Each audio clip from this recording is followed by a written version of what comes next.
చూడండి బాబు, ఈ వనమూలికను చూడండి. ఇది దండకారణ్యంలో కొండకోల మధ్య నుంచి ప్రచండంగా తీసుకొచ్చిన మూలిక. కోకరాడవుల్లో బోకరా జాతి వాళ్లకు టోకరా కొట్టి తీసుకొచ్చిన వనమూలిక. ఇది మీ చెంతనుండా మీకు చింతయేలా. సర్వ కోరికను తీరుస్తుంది, సర్వవాంఛను జరిపిస్తుంది, యవ్వనం పెరిగిపోతుంది, ముసలితనం తరిగిపోతుంది, మనసుకు వయసు వస్తుంది, ధాతు పుష్టి, వీర్యవృద్ధి, కార్యసిద్ధి అన్ని జరిపిస్తుంది. ఇప్పుడు నేను ఈ మూలిక ఈ మానవుడిపై పెడతాను, ఏమైనా చెప్పగలనేమో చూద్దాం. జై కలకత్తా కాళీ. స్వరమేతాడా? ఇప్పుడు ఈ అమ్మాయి ఎక్కడికి వెళుతోంది? పెట్టి మ్యాట్నీ షోకి వెళ్తోంది. ఏ సినిమాకి వెళుతోంది? సినిమాకి. కదలకమ్మా, కదలవంటే కాళ్ళు చచ్చిపోయిపోతాయి. మోడీ కట్టాను. ఆ స్వరమేతాడు చెప్పింది నిజమేనా? నిజమేనండి. మీ అందరి మంచి కోరి మీ అందరికి ఈ మూలికను ఉచితంగా ఇచ్చుకుంటున్నాను. దీన్ని మీరు తాయెత్తు కట్టించుకోండి. కానీ మీరు దీన్ని ఉచితంగా తీసుకుంటే స్వరమేతాళ పనిచేయడు. స్వరమేతాళని ప్రసన్నం చేసుకోవాలంటే ఒక్క బాబు ఒక 10 రూపాయలు, ఒక్క పల్లెటూరయ్య ఒక 5 రూపాయలు, ఒక అమ్మ ఒక పరుసు, ఓ ఆడపిల్ల ఒక 5 పైసలు, ఓ పసిబాలుడు ఒక 2 పైసలు. బాబు ఎవరు కదకండి, మోడీ కట్టాను. చూడండి, ఆహా ఒక అక్క 5 రూపాయలు. ఓన్లీ మస్తానా? ఆ మూలిక మేము చూడలేదు కదా, ఒకసారి చూపించు, డజన్ కొంటాం. అవును, పిచ్చి మూర్ఖులారా, చూపిస్తారా? స్వరమేతాళ, ఈ పసిబాలుడు ఒంటి మీద ఏం వేసుకున్నాడు? గౌను వేసుకున్నాడు. అది స్వరమేతాళ, నీకు ఏకాగ్రత కొంచెం తప్పుతున్నది, జాగ్రత్తగా విని చెప్పు. ఈ పెద్దాయన చేత్తో ఏం పట్టుకున్నాడు? స్వరమేతాళ, నీ స్వరం కొంచెం అపస్వరం పలుకుతున్నది, కొంచెం జాగ్రత్తగా విని చెప్పు. ఈ ఆడపడుచు ఒంటి మీద ఏం వేసుకున్నది? ఏమీ లేకుండా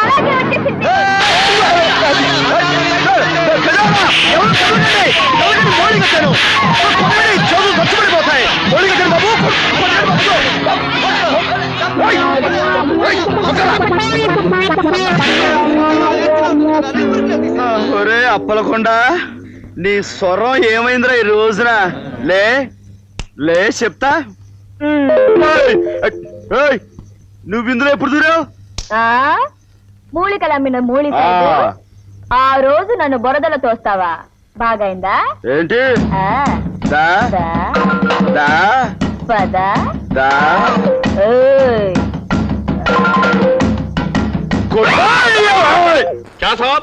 లక్షలు అప్పు తీసుకుని అడిగితే ఇప్పుడు ఇస్తాం అప్పుడు ఇస్తాం చెప్తే మేము ఊరికే ఉండాలా? మీ మీద కేసు పెట్టి మీ వ్యాపారం రోడ్డు మీద తీసుకువచ్చి వేలంపాడు పాడిస్తాం. ఎందుకు సార్ పాటలు ఉపాధ్యాయులు పాడించడం? ఒక్క నెల టైం ఇవ్వండి, తీర్చేస్తాం. బాబు, బాకీ సంగతి బయటపడితే మా బతుకులు వీధులు పడతాయి. కొంచెం టైం ఇవ్వడం మీ మీరు మర్చిపోం. కావాలంటే మా పిల్లలకి మీ పేరు పెట్టుకుంటాం. ఎందుకు? వాళ్ళు కూడా పెద్దవాళ్ళ ఈవేళ పీడించు తినమేనా? ఒక్క నెల టైం ఇస్తాం, లేదా మీ ఆశని పట్టలాడిస్తాం. కలదా చలో. అబ్బా, ఈ వ్యాపారానికి మంగళహారతి పాడేస్తాను అని ఆ రవితేజ గాడు, వేలంపాట పాడేస్తామని వీళ్ళు అంటుంటే ఇక ఎలాగయ్యా చచ్చేది? ఇదేం లాభం లేదండి. మన వ్యాపారాన్ని బాగా అభివృద్ధి చేసి ఆ రవితేజ గారు నువ్వు దెబ్బ తీయకపోతే మన పని గోవిందో గోవింద. దానికి నా దగ్గర ఒక చక్కటి ఐడియా ఉంది ఉంది అని ఊరికే ఊరించేకు. అదేమిటో చెప్పు. ఆ రవితేజ గారు చేరకుంటే ఒక ఫ్యాను, ఒక గ్రైండరు, ఒక మిక్సరు ఇస్తానంటున్నాడు కదా. అంతకంటే కాస్ట్లీ థింగ్ మనం అనౌన్స్ చేసామనుకోండి, అప్పుడు మన చీరలన్నీ గారిలోకి వెళ్ళిపోతాయి. అదేమిటో నువ్వే చెప్పు. ఒక చిన్న సైజు విమానం ఇద్దాం. విమానాలు ఎయిర్పోర్ట్ ఇవ్వడానికి వ్యాపారం ఏమిటి? చీరల వ్యాపారం. కావాలంటే ఓ జయవర్మాలో తువ్వాలో ఇద్దాం. ఓ జేబురుమాలను గోచుగుడ్డుకి లాభం లేదండి. ఇది ఒక మారుతి కారు ఇద్దాం. చీరకు ఒక కారు, చీరకోనండి, కారు ఎక్కండి అని ప్రచారం చేద్దాం. చిత్రుడు, ఈ ఆలోచన బాగుందయ్యా. రేపే ఓ మారుతి కారు కొనేసి షోరూమ్ లో పెట్టించి. రండి బాబు రండి రండి. చీరకు ఒక కారు, చీరకి ఒక కారు. రండి బాబు, చీరకి ఒక కారు, ఒక చీరకి ఒక కారు. రండి రండి బాబు రండి రండి బాబు. మహిమలు కలిగిన మల్లెలమూడి అమ్మవారికి భక్తులారా, అమ్మవారు తమ భక్త కోటికి అందించే కానుకలు ఈ ఖాళీ బిందులోంచి తీసి వారికి గల అపూర్వమైన దైవ శక్తిని మీకు చూపిస్తారు. భక్తులు కానుకలు ఈ పళ్ళెలో వెయ్యాలి. అమ్మా తల్లి, ఏమి నీ కష్టం చెప్పుకున్న మాతివా? మునుపు అన్ని విధాలా నా మొగుడు చక్కగా చూసేవాడు. ఆ మాయదారుడికి ఇప్పుడు ఏమొచ్చిందో ఏమో, దేనంట పడితే దానంట పడిపోతున్నాడు. చింతయేల కాంత, దేవి అనుగ్రహంతో నీకొక మాయ తాయెత్తును నిమ్మ పండును ఇచ్చదను. నీ ముగుడుములకి ఆ తాయెత్తును కట్టి మాడు మీద ఆ నిమ్మ పండును పిండుము, వాడే నీ దారిలో పడతాడు. జై జగన్మాత. ఒక మంత్రపు తాయెత్తు, ఒక మాయా నిమ్మ పండును అనుగ్రహించము.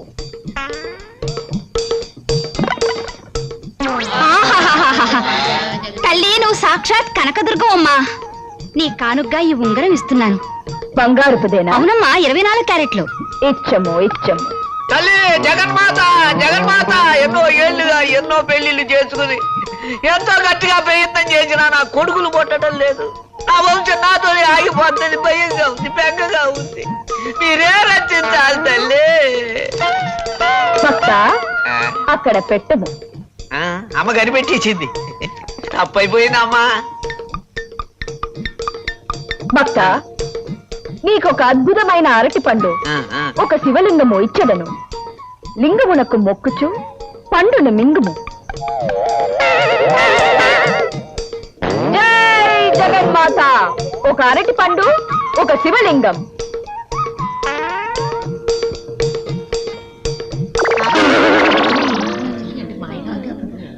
అమ్మా, ఏమిటిది? మీరు లింగం పండు అడిగితే అగ్గిపెట్టి సిగరెట్ పెట్టొచ్చేమిటి? జగన్మాత సరిగా విన్నట్టు లేదు. జగన్మాత సరిగా విను. ఒక అరటి పండు, ఒక లింగం. జై జగన్మాత.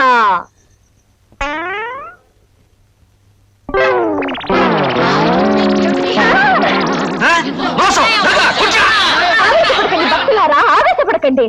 జగన్మాత ఏదో పొరపాటు చేసింది. జగన్మాత అరటి పండు, లింగం.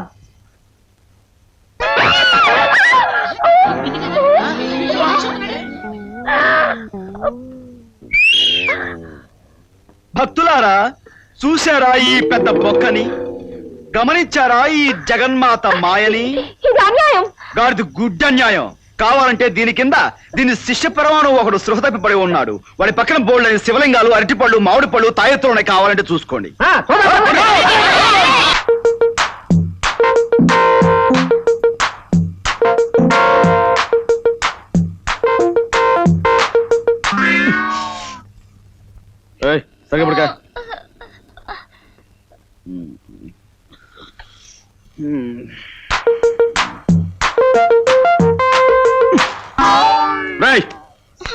సరిగ్గా మీద కాలేసి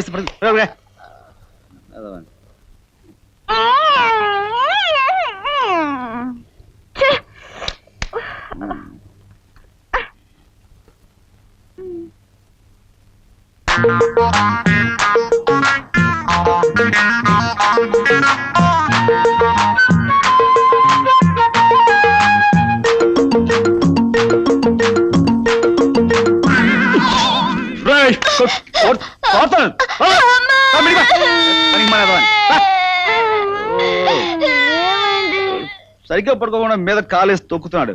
పనికి మానేదవాని, పనికి మానేదవాని. దోమలు ఎక్కువ. నీకు నిద్ర పడుతుందా? అవును, నిద్ర పట్టడం లేదు. జాగ్రత్త పడుకో, దుప్ప కప్పుకో.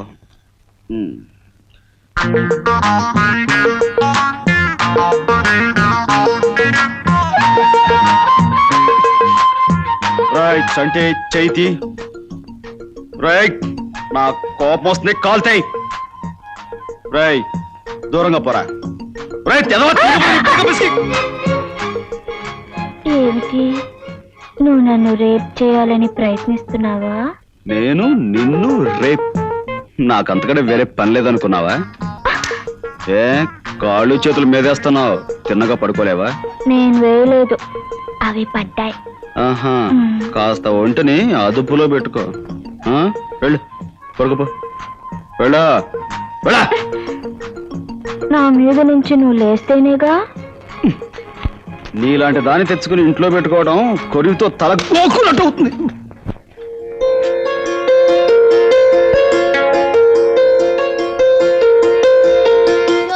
రోడ్డుకి ఇరువైపులా చెట్లు నాటించెను.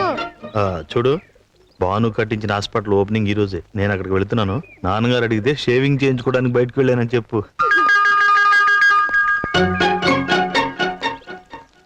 ఇదిగో, నేను భానుప్రసాద్ ఫంక్షన్కి వెళ్తున్నాను. నాన్నగారు అడిగితే షేవింగ్ చేయించుకోవడానికి వెళ్ళాను చెప్పు.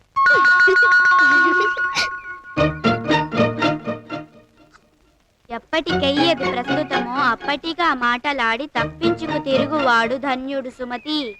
నేను భానుప్రసాద్ బాబాయ్ హాస్పిటల్ దగ్గరికి వెళ్తున్నాను. తాతయ్య గారు అడిగితే షేవింగ్ చేయించుకోవడానికి వెళ్ళావని చెప్తాను. నేను గడ్డం గీయించుకోవడం ఏమిటి, గుడికి వెళ్ళానని చెప్పండి. అలాగే నాయనమ్మా. పుత్రోత్సాహము తండ్రికి పుత్రుడు జనించినప్పుడు కలుగదు, జనులా పుత్రుని కనుగొని పొగడగా నాడు కలుగును సుమతి. ఏంటి ఇల్లంతా నిశ్శబ్దంగా ఉంది? ఇంట్లో ఎవరు లేరా? నాన్న చిన్నాన్న షేవింగ్ చేయించుకోవడానికి వెళ్ళారు. మా మమ్మీ వీళ్ళ మమ్మీ వాళ్ళ మమ్మీ నీళ్ళకి వెళ్ళారు. నాన్నమ్మేమో గుడికి వెళ్ళిన తాతయ్య. సరే నేను తోటకు వెళ్ళొస్తాను. మీ నాన్నమ్మ అడిగితే మధ్యాహ్నం భోజనానికి వస్తానని చెప్పాలి. అలాగే తాతయ్య. తోటకి వెళ్తున్నారా? షేవింగ్ చేయించుకోవడానికి కదా వెళ్ళాలి. తాతయ్య గారు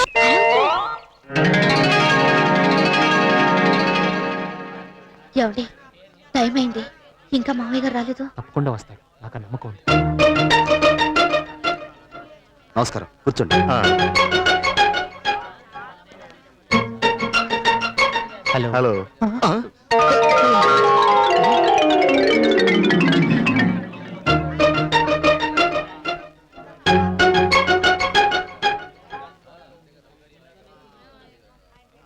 నాన్నగారు వచ్చేలా లేరు. ఇప్పుడు ప్రారంభోత్సవం ఎలా? ఉండు బావా, నేను కవర్ చేస్తాను. అందరికీ నమస్కారం. సోదర సోదరిమణులారా, ఈ రోజు ఉచిత ఆసుపత్రిని గౌరవనీయులు హరిశ్చంద్ర ప్రసాద్ గారు ఓపెనింగ్ చేస్తారని ప్రకటించిన విషయం మీ అందరికీ విదితమే. కానీ వారు ఒక తగవును పరిష్కరించడం కోసం అర్జెంటుగా వేరే ఊరు వెళ్ళవలసి వచ్చింది. ఆయన ప్రజల మనిషి కాబట్టి తను లేకపోతే హాస్పిటల్ ప్రారంభం ఆగిపోతుందన్న ఉద్దేశంతో తనకు బదులుగా ఆయన మనవడు చిరంజీవి హరిశ్చంద్ర ప్రసాద్ చేత ప్రారంభోత్సవ కార్యక్రమాన్ని జరిపించమని వారు ఫ్యాక్స్ ద్వారా మెసేజ్ పంపించారు. ఆయన కోరిక ప్రకారం హాస్పిటల్ ని చిరంజీవి హరిశ్చంద్ర ప్రసాద్ గారు ప్రారంభిస్తారు.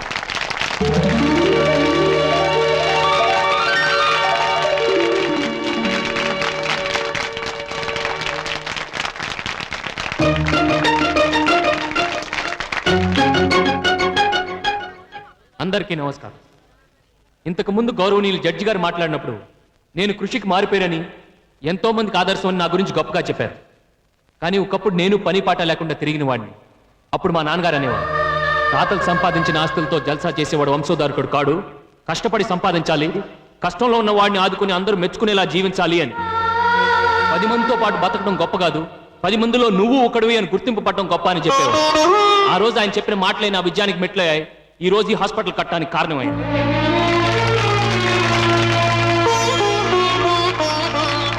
ఉలి దెబ్బకు బాధపడితే శిలశల్పం కాలేదు, దున్నేటప్పుడు బాధపడితే నేల కడుపున బంగారం పండదు. అలాగే తండ్రి కొట్టాడనో తిట్టాడనో పగ పెంచుకుంటే ఏ కొడుకు అభివృద్ధిలోకి రాలేడు.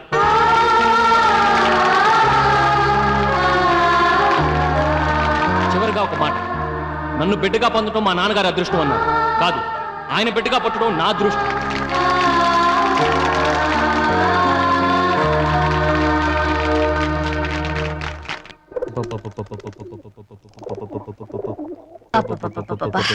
ఏం జనం, ఏం చప్పట్లు. దేని గురించి మాట్లాడుతున్నావు? అదే మన భానుప్రసాద్ హాస్పిటల్ ప్రారంభోత్సవం చేశాడు కదా, దాని గురించి. ఓహో, నువ్వు వెళ్ళొచ్చావు కావాలా? ఆ, ఆ, నేనెందుకు వెళ్తాను? పక్కింటి శ్రీ మహాలక్ష్మి గారు వెళ్ళారంట, ఆవిడ చెప్పింది. మీటింగ్ లో వాడు మాటి మాటికి మీ పేరే తలుచుకున్నాడంట. మా నాన్నగారి కోరిక ప్రకారమే ఈ హాస్పిటల్ కట్టించాను, నేను ఎదగడానికి, ఎన్నో సాధించడానికి ఆయన ఆశీర్వాద బలమే కారణమని గొప్పగా చెప్పాడంట. అది ఇంకొక మాట ఏదో చెప్పిందే. ఆ ఉలి దెబ్బలకి బాధపడితే రాయి రోలవుతుందా, దున్నేటప్పుడు. అరే అది అలా కాదు. ఉలి దెబ్బకు బాధపడితే శిలశిల్పం కాలేదు, దున్నేటప్పుడు బాధపడితే నేల కడుపున బంగారం పండదు. అది అవును, అది మీకెలా తెలుసు? ఎలా అంటే అది పెద్దలు చెప్పిన మాట. ఎవరు చెప్పినా మాట మారుతుందా, అర్థం మారుతుందా?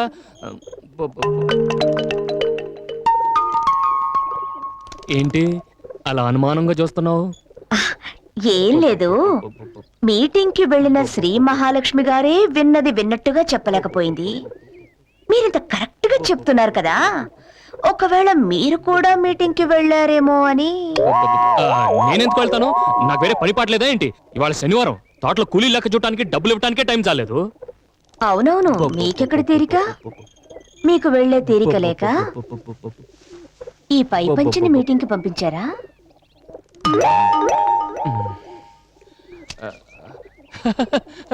పై పంచా? నా పై పంచా? అవును, శ్రీ మహాలక్ష్మి గారికి మీటింగ్ దగ్గర దొరికిందంట, తీసుకొచ్చిచ్చింది. ఇది అక్కడికి ఎలా వెళ్ళిందో? ఎలా వెళ్ళుంటుందో? పావురాలు తీసుకెళ్ళి ఉంటాయి. పావురాలు పావురాలు.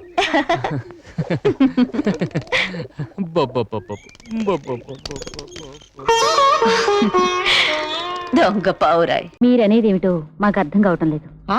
మాకు అర్థమై చస్తే కదా మీకు అర్థం కావడానికి. నేను నా కారులో ఇటు వస్తున్నానా, మీ పిల్లకాయలందరూ అటు వస్తున్నారా? అందులో ముఖ్యంగా ఏ లకిడి నైనా ఏ లడికి ఆప్కా నామ్ రాధాదేవి అయినా ఏ రాధాదేవి నా కంట్లో పడింది అంతే. షాక్! నా కారు కదలేదు, నా కాళ్ళు కదలేదు. మేరీ బుడియా మననం మే ఆ గయి థీ, मैंने पैसा दे दिया था, मैंने पैसा दे दिया था. బుడియా ఎవరండి? ఓ ఏం మాట పూछना, ఇది మాత్రం మీరు అడగొద్దు, నేను చెప్పొద్దు.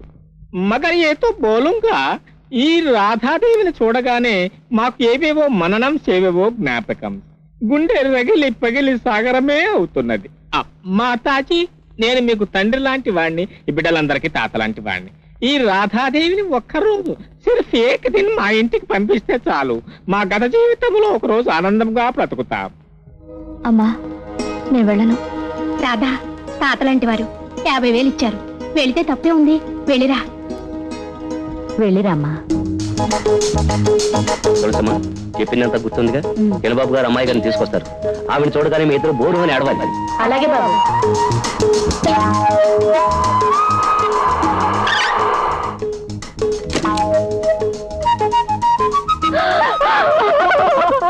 अरे भाई रो ना खो, रो ना खो ना.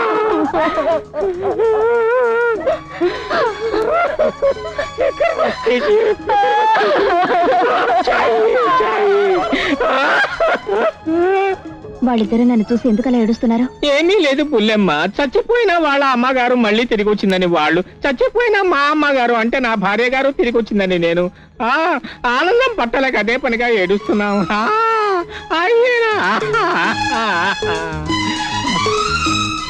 ఈ పడక గది అలంకరణలు చూసి కంగారు పడకు బేబీ. 60 ఏళ్ల నా బేబీతో నేను ఇక్కడే కాపురం చేశాను. అన్నట్టు మర్చిపోయాం, నా బేబీని పరిచయం చేస్తాం. మేరీ బుడియా, మేరీ చూడియా. అంటే ఈవిడ మీ ఆవిడ అండి? అవును బుల్లెమ్మ, నా ఆవిడే. ఆ బేబీ నా కడసారి కోరిక తీర్చవు. ఏమిటండి? అడగకూడదు అయినా అడుగుతున్నా. ఒకసారి ఈ చీరను వేసుకొని, ఈ నగలను పోసుకొని నా కొనులకు రంజాన్ చేయవు? అబ్బే వద్దండి. నా వాయిసా మత్ బోల్నా. ఓ రావమ్మా, ఇది రావమ్మా. అయ్యో వద్దండి. అయ్యో ఏమిటి అలంకరణ? నాకేం అర్థం కావటం లేదు, భయం భయంగా ఉంది. భయపడకమ్మా, పాపం ముసలాయన చూసి ఆనందిస్తాడు. वाह वाह, अरे वाह, मेरी बुढ़िया आ गई थी. तुलसी माँ तलब बंद करने बाद आप जाइए ना. తలుపులు ఎందుకు? ఏం పర్వాలేదమ్మా, ముసలాయన ఏం చేయడు. సంతోషిస్తాం. तुलसी माँ तो जाओ, बेबी तू आओ. आओ आओ, పాపా తూ आओ ना. పాపా, నిన్నిలా చూస్తూ ఉంటే 20 ఏళ్ల క్రితం నేను జరుపుకున్న షష్ఠి పూర్తి జ్ఞాపకానికి వస్తుంది. ఆ రోజు కూడా ఇంతే, నన్ను నా ముసలి పెళ్ళాన్ని ఇద్దరిని నవదంపతుల్లో అలంకరించి ఈ గదిలోకి తీసుకొచ్చారు. ఈ బెడ్ మీదకే నెట్టేశారు. అలా అందంగా అలంకరించబడిన నా ముసలి బేబీని చూడగానే మళ్ళీ నా మొదటి రాత్రి గుర్తుకొచ్చింది. ఏవేవో ఊహలు, ఏవేవో ఆలోచనలు విజృంభించి పాట పాడేశాను. గట్టిగా నా ముసలి బేబీని కౌలించుకున్నాను. అంతే అంతే, ఆనందాన్ని తట్టుకోలేక ఆ ముసలి గుండె ఆగిపోయింది. మేరీ బేబీ ఊపర్ చల్ గయి, మేరీ పాట ఊపర్ రక్ గయి. పాపా పాపా, నువ్వేమీ అనుకోనంటే 20 ఏళ్ళ నాడు అయిపోయిన ఆ పాటని ఇప్పుడు పూర్తి చేసేస్తా. వద్దండి ప్లీజ్. నాన్న ఆప్ మత్ బోల్నా, ఆప్ మత్. వద్దండి. నేను పాడక తప్పదు, మీరు వెనక తప్పదు. ఒక్కసారి వద్దండి. ఒక్కసారి ప్లీజ్ పాపా, మేరీ పాప, మేరీ డాడీ, అరే మేరీ డాడీ.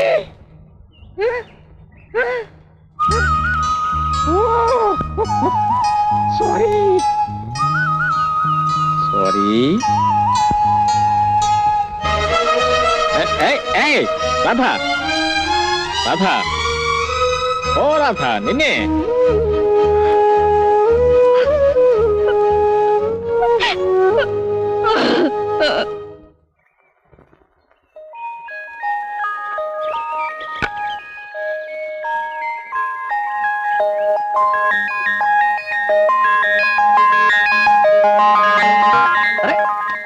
అరే ఇవ్వమంటుంటే.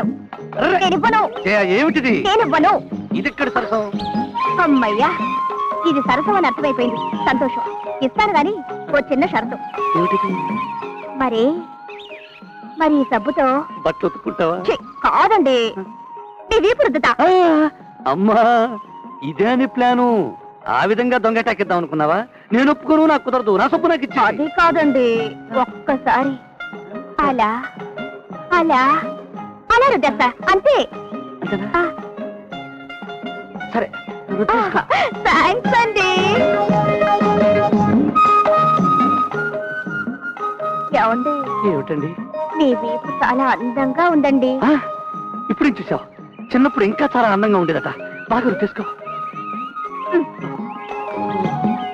ఏమండి, మీ వీపు ఇలా రుద్దుతుంటే మీకెలా ఉంది? బాగుంది. నీకెలా ఉంది? చాలా బాగుంది. చూసావా, భర్త విపృద్ధంలో భార్యకుండే ఆనందం, ఈ ఆనందం రోజు నీకు దక్కేది. కానీ ఏం చేస్తాం, నీకు ఉద్యోగం లేదుగా. ఉద్యోగం లేకపోతే ఏమిటట? అయ్యో నా వల్ల కాదు. అయ్యో నా వల్ల కాదు. చాలా కష్టం. అమ్ముతంగా ఇదని ప్లాను. అయ్యో పారిపోతా. నా వల్ల కదా బాబు. కర్మ.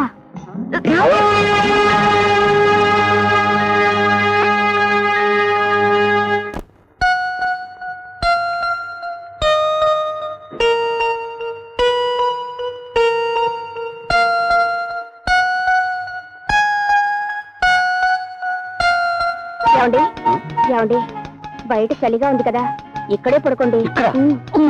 కొంపలంటూ పోతాయి. ఆర్పడానికి ఫైర్ ఇంజన్లు ఉన్నాయి కానీ పడుకోండి. నా దగ్గర కుదరదు. నేను ఒప్పుకోను. అది కాదండి, నాకు నిద్ర రావటం లేదు. నిద్ర రాకపోతే నేను చెప్తాను, ఇంటూ పడుకో. కదా, అయితే చెప్పండి. ఇక్కడ కాదు, కిటికీ దగ్గర. నేను ఆ పక్క నుంచి చెప్తాను, నువ్వు ఈ పక్క నుంచి కథ వింటూ ఉండు. సరిగ్గా విను. అనగనగా ఒక రాజు, ఆ రాజుకి 7 కురుక్కో. సర్లే చాలండి. 7 వేటకెళ్ళి 7 చేపలు తెచ్చారు, అందులో ఒకటి ఎండలేదు, అంతే కదా. ఒట్టి చేపల వాసన. జయ, కంగారు పడుకు. నీ చెప్పేది వేరే కథ. ఏమిటి? 7 రాకుమారులు యుక్త వయస్కులై చక్రవర్తి ప్రకటించిన స్వయంవరానికి వెళ్ళి 7 అంటే 7 పిల్లల్ని పెట్టుకుని వచ్చారు. అందులో ఒకడు భార్యతో సుఖంగా కాపురం చేయట్లేదు. అప్పుడు ఆ రాజు, కొడుకు కొడుకు భార్యతో ఎందుకు కాపురం చేయటం లేదు అని అడిగాడు. అప్పుడు ఆ రాజకుమారుడు ఏమన్నాడో తెలుసా? నా భార్యకు ఉద్యోగం లేదు. అక్కయ్య, ఓ అక్కయ్య, అక్కయ్య, అక్కయ్య, అక్కయ్య, అక్కయ్య, అక్కయ్య, అక్కయ్య. ఏమిట్రా, ఏమిటా హడావుడి? అక్కయ్య, బావగారికి వచ్చింది, అన్ని పేపర్లో వేశారు. ముఖ్యమైన విషయాలు అలా మింగేస్తే నాకేమర్థమవుతుందిరా? ముఖ్యమైన విషయాలు మింగేశానా? అయితే విను, పద్మశ్రీ బిరుదు, ఫోటో కూడా. నిజమా? మీ బావగారికి పద్మశ్రీ బిరుదిచ్చారా? అవునక్క, ఇదిగో పేపర్లో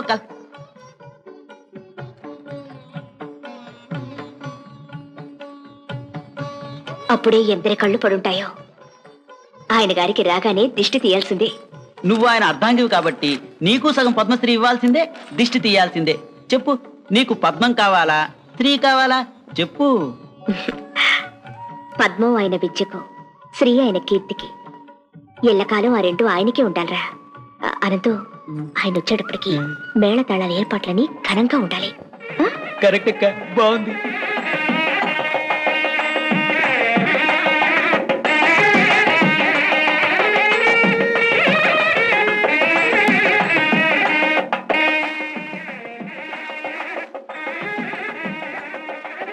ఈ తూతూలు తోరణాలు ఏమిటి విశేషం? ఏమో మరి అక్క ఈ ఏర్పాట్లన్నీ అందుకేమే ఇవన్నీ.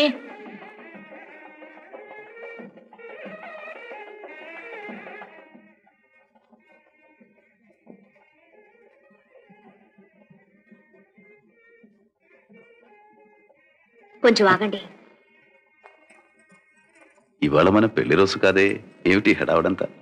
అబ్బా నీకేమీ తెలియనట్టు.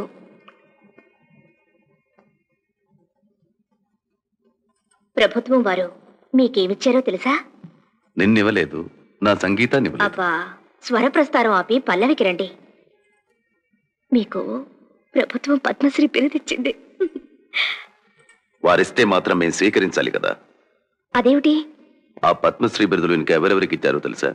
డోలు వాయించే మంగళమస్తానయ్యకు, క్లార్నెట్ వాయించే ఆశీర్వాదానికి, శుద్ధగాంధారం అనే మాటని సుతగాంధారం అని పలికే సచివతమ్మ గారికి, ఈ మరుగుజ్జుల పక్కనే నుంచుని నేను పద్మశ్రీ బిరుదు అందుకోవాలా? వారు పాపం సంగీత సభల్లో సన్మానాలు సత్కారాలు పొందిన పండితులే కదా. ఏమిటండి ఏమిటి వారి పాండిత్యం? మాతో చెప్పానండి. సరిగమలు వచ్చిన వారంతా పద్మశ్రీలే అని ప్రభుత్వం భావిస్తే వారికే ఇవ్వమనండి. వారిని మాతో కలపడం ఎందుకు, ఇలా అవమానించడం ఎందుకు? అది కాదండి, ఏదో అసూయతో మీరొద్దంటున్నారని వారనుకుంటే. ఎవరి కోసమో మేము విద్య నేర్చుకోలేదు, ఎవరి కోసమో మేము పేరు ప్రతిష్టలు గడించలేదు. ఈనాడు అంతే. ఎవరి కోసమో భయపడి మా ఆత్మాభిమానాన్ని చంపుకోలేము. అక్కయ్య అక్కయ్య బావగారి గురించి పత్రికా విలేఖ. ఈ కీర్తన గంగాధరం స్వరం చేశాడు. బాగుంది కదూ? ధ్వజస్తంభం లేని ఆలయం ఎలా ఉంటుంది? ఊహించలేవు. సంధ్యదీపం లేని ఇల్లు కళావిహీనంగా ఉంటుంది. రాగానికి ప్రాణం ఉండాలి, భావానికి జీవం ఉండాలి, స్వరం సజీవమై ఉండాలి. ఇవన్నీ ఉంటే ఈ కీర్తన బాగుంటేది. అంత ఇదిగా ఉంటే కొంచెం సులభమైన కీర్తన స్వరం చేయమని.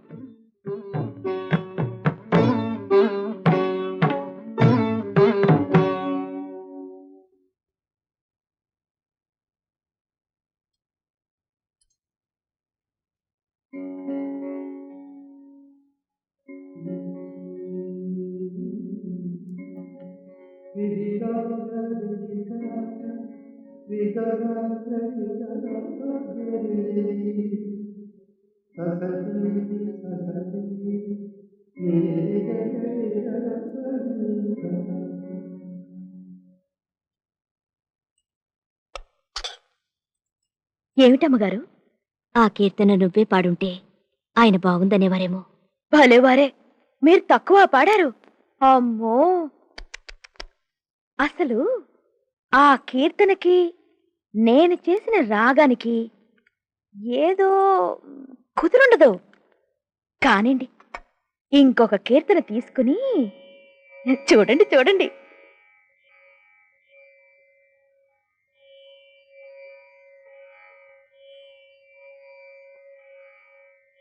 ఏమిటంత తీక్షణంగా ఆలోచిస్తున్నావు? మంచి కీర్తన దొరికింది, మంచి రాగమే దొరకాలి. ఆశీర్వదించండి.